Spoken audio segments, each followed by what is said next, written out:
জয় হিন্দ, জয় ভারত।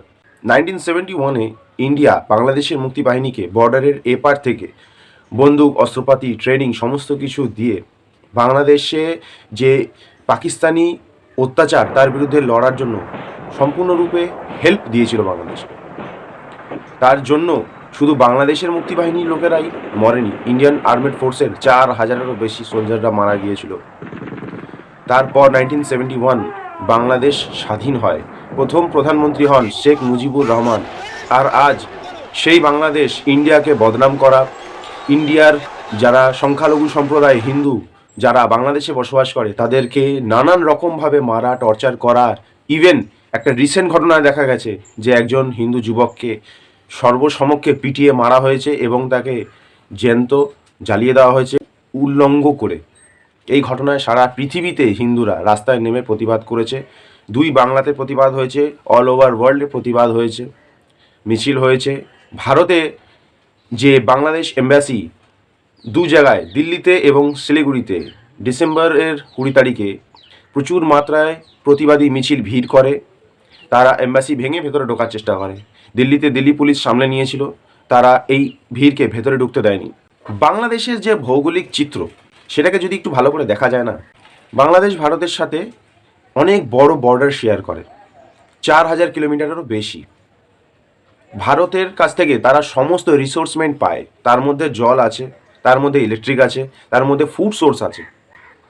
তাদের যে টেক্সটাইল, যেটা নিয়ে তারা ওয়ার্ল্ডে 6% কন্ট্রিবিউশন দেয়, মানে এতদিন দিয়ে এসেছে, সেই টেক্সটাইলসের র মেটেরিয়ালও ইন্ডিয়া থেকে তারা নিত। তো বাংলাদেশ ভারতের সাথে সমস্ত রকম রিসোর্সমেন্টের হেল্প পেয়ে যাচ্ছে, যেগুলো যদি আমরা বন্ধ করে দিই তাহলে বাংলাদেশ আপনি পা ধরতে বাধ্য হবে ভারতের।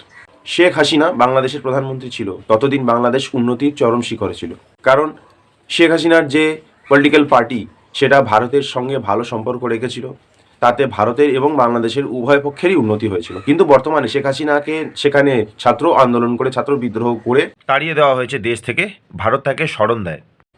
বাংলাদেশের এম্বাসি ভারতে করছে কি? বাংলাদেশ থেকে যত লোক তারা ইললিগালভাবে তো ভারতে ঢুকে আছে, তাহলে ভারতে বাংলাদেশের এম্বাসির কি কাজ? কোনো কাজ নেই। দিল্লি পুলিশকে ধন্যবাদ দেওয়া দরকার যে দিল্লি পুলিশ এই মবকে, যারা ক্ষিপ্র জনতা যারা রেগেছিল, এই ভিড়কে ভেতরে ঢুকতে বাধা দিয়েছে, না হলে তারা বাংলাদেশ এম্বাসিটাকে ভেঙে গুড়িয়ে দিত। রিসেন্ট নিউজে দেখা যাচ্ছে, যখন আমি এই ভিডিওটা বানাচ্ছি, যে বাংলাদেশকে ইন্ডিয়ার ভিসাকে ব্যান করে দিয়েছে। কেউ যেতে চায় না বাংলাদেশ ভাই, তোমরা এটা জানো না? কোনো ব্যাপার না, আমরা জানি। ইভেন বাংলাদেশিরাও বাংলাদেশে থাকতে চাইছে না। We do not need any visa from Bangladesh. আমাদের আদানি গ্রুপ ইলেকট্রিসিটি সাপ্লাই করে বাংলাদেশকে। খুব রিসেন্টলি আদানির যে ইলেকট্রিসিটি বিল, তার যে ডিউ পরিমাণ ছিল সেটাকে বাংলাদেশ শোধ দিয়েছে। কখনো ভেবে দেখেছো যদি আমাদের আদানি গ্রুপ ইলেকট্রিসিটি সাপ্লাই বন্ধ করে দেয় বাংলাদেশের অবস্থা কী হবে? ভারতে যত অবৈধ বাংলাদেশি থাকছে, এতদিন তাদেরকে ভারত সরকার পয়েন্ট আউট করে, ফিগার আউট করে বাইরে পাঠাচ্ছিল, কিন্তু এখন ক্ষিপ্ত জনতা বাংলাদেশিদেরকে এত যত্ন করে বাংলাদেশে আর পাঠাবে না, কারণ তারা অলরেডি রেগে রয়েছে, তারা ক্ষিপ্ত হয়ে আছে বাংলাদেশে যে ঘটনাটা একজন হিন্দু যুবকের সাথে ঘটেছে তার জন্য। বাংলাদেশে এই ধরনের ঘটনা দীর্ঘকাল ধরে ঘটে আসছে, তার প্রতিবাদে বাংলাদেশ গভর্নমেন্ট কোনো অ্যাকশন নেয়নি, কারণ বাংলাদেশ সরকারে যে মোহাম্মদ ইউনুস বসে আছে, সেই মোহাম্মদ ইউনুস ওয়েস্টের একটা পুতুল, যার কলকাঠি ওয়েস্টার্নদের হাতে আছে। খুব শীঘ্রই ভারতের হাতে ভিটো পাওয়ারও চলে আসবে, আর ভিটো পাওয়ার এসে যাওয়া মানে ওয়ার্ল্ড লেভেলে লিডার হয়ে যাওয়া। ইন্ডিয়া আপকামিং টাইমসে যে ওয়ার্ল্ড লিডার হতে চলেছে না, সেটা ওয়েস্টার্ন দেশদের একদমই পছন্দ নয়। তার মধ্যে আমেরিকা রয়েছে, ইংল্যান্ড রয়েছে, চায়না রয়েছে। এই সমস্ত দেশগুলো চায় ভারতের আশপাশের পরিবেশটা খারাপ হোক। তাদের যে ডিপ স্টেট সেটা বাংলাদেশে কাজ করছে, সেটা শ্রীলঙ্কাতে কাজ করছে, নেপালে কাজ করেছে, পাকিস্তানের ভেতরে কাজ করছে, পাকিস্তানের ভেতরে গৃহযুদ্ধ লেগে রয়েছে। বাংলাদেশ অলরেডি নষ্ট হয়ে গেছে, ধ্বংস হয়ে গেছে। বাংলাদেশের ভেতরে সিভিল ওয়ার চলছে। বাংলাদেশের যত বড় বড় নেতা যারা দেশের ফরে কথা বলতো, তারা হয় জেলে বন্দি আছে, নয়তো কেউ না কেউ তাদেরকে মার্ডার করে দিয়েছে অথবা মেরে দিয়েছে। বাংলাদেশের ভেতরে সিভিল ওয়ার চলছে, পাকিস্তানের ভেতরেও সেম সিভিল ওয়ার চলছে। শ্রীলঙ্কা অলরেডি ডিস্ট্রয় হয়ে গেছে, নেপালে কিছুদিন আগে সরকার পতন ঘটলো।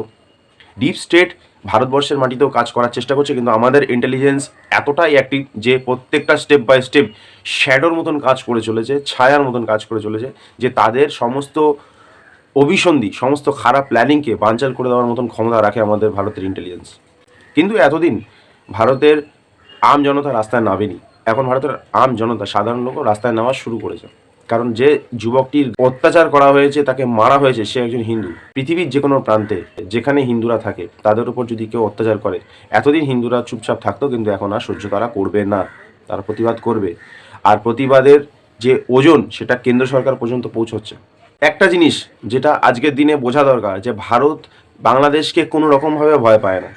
কারণ ভারত বাংলাদেশের কাছ থেকে কোনো রকম সুযোগ সুবিধা সহযোগিতা না পেলেও বাংলাদেশ কিন্তু ভারতের কাছ থেকে সব রকম সুযোগ সুবিধা ভারতের কাছ থেকে নিয়ে থাকে। চাই সেটা টেক্সটাইলসের র মেটেরিয়ালই হোক, চাই সেটা খাবারের চালই হোক, চাই সেটা মেডিসিনসই হোক, চাই সেটা ট্রিটমেন্ট ব্যবস্থাই হোক। তো ভারত বাংলাদেশের কাছ থেকে কোনো কিছু নেয় না, তো বাংলাদেশকে ভারতকে ভয় করারও কোনো প্রয়োজন নেই। কিন্তু বাংলাদেশ ভারতের কাছ থেকে সমস্ত কিছু নিয়ে থাকে। আর রইল এম্বাসির কথা, তো ভারতে বাংলাদেশের এম্বাসির কোনো ভ্যালুই নেই, থাকা না থাকার সমান, এটাকে ব্যান করে দেওয়া উচিত। কারণ বাংলাদেশ থেকে সমস্ত মানুষজন ইললিগালভাবে ভারতবর্ষে এসে থাকছে। তো ভারতে বাংলাদেশের এম্বাসির কী কাজ? They have nothing to do with us. Bangladesh ভারতের চিকেন নেককে কাটার কথা সবসময় বলে আসছে, শিলিগুড়ি করিডোরকে। বাংলাদেশিদের উদ্দেশ্যে এটা বলতে চাই যে বাংলাদেশি যারা আছো তারা কি জানো যে ভারত যদি চায় বাংলাদেশের চিটাগং আর রংপুর এই দুটো জেলাকে আলাদা করে দিতে পারে। ভৌগোলিকভাবে চিন্তা ভাবনা করে দেখো, এই সরু করিডোর দুটোকে কেটে দিলে কিন্তু চিটাগং আর রংপুর আলাদা হয়ে যাবে। সেটা ভৌগোলিকভাবে বাংলাদেশের জন্য ভালো হবে না। ভারত এখনো পর্যন্ত বন্ধুত্ব সৌহার্দ্যপূর্ণ ব্যবহার রেখেছে ইন্টারন্যাশনাল লেভেলে। একটা জিনিস ভালো করে বোঝো, পুরো এশিয়ান রিজিয়নের মধ্যে ভারত সুপার পাওয়ার হয়ে দাঁড়াচ্ছে। আর ভারত আর বাংলাদেশের মধ্যে ক্ল্যাশ ঘটলে পৃথিবীর কোনো দেশ বাংলাদেশের পাশে এসে দাঁড়াবে না। আর এটা ওয়ার্নিং নয়, এটা ফ্যাক্ট। কারণ আমরা অ্যাজ ইন্ডিয়ান আমরা কখনো কোনো দেশের খারাপ চাই না। কিন্তু যদি কোনো দেশ আমাদেরকে থ্রেট দেয়, আমাদেরকে পলিটিক্যাল অ্যাঙ্গেলে থ্রেট দেওয়ার চেষ্টা করে, জিওগ্রাফিক্যাল লেভেলে থ্রেট দেওয়ার চেষ্টা করে, আমাদেরকে যে কোনো রকমভাবে থ্রেট দেওয়ার চেষ্টা করে, তো আমরা চুপ থাকবো না। কারণ এটা 2025-এর ভারত, আর 2025-এর ভারতবর্ষকে তো ইউএসএ সেলাম করে চলে। বাংলাদেশ তো সেখানে ছোট্ট একটুখানি একটা দেশ। তো যদি তোমরা নিজের ভালো চাও তাহলে চেষ্টা করো ভারতের সাথে রিলেশন ভালো রাখতে, নাকি ভারতের সাথে ঝগড়া ঝামেলা মারামারিতে জড়িয়ে পড়তে। কারণ আমাদের তো কিছু অসুবিধা হবে না, কারণ আমরা আমাদেরকে ঠিকভাবে চালিয়ে নেবো। প্রবলেম তোমাদের হবে। কারণ বাংলাদেশের মাটিতে ডিপ স্টেট কাজ করছে, তোমরা এই জিনিসটা এখনও পর্যন্ত বুঝতে পারোনি। বাংলাদেশের সমস্ত জনতাকে বোকা বানিয়ে মোহাম্মদ ইউনুস সিটে বসে আছে। মোহাম্মদ ইউনুস ওয়েস্টের একটা কাঠ পুতুল, অর্থাৎ ওয়েস্ট ওকে যা বলবে ও তাই করবে।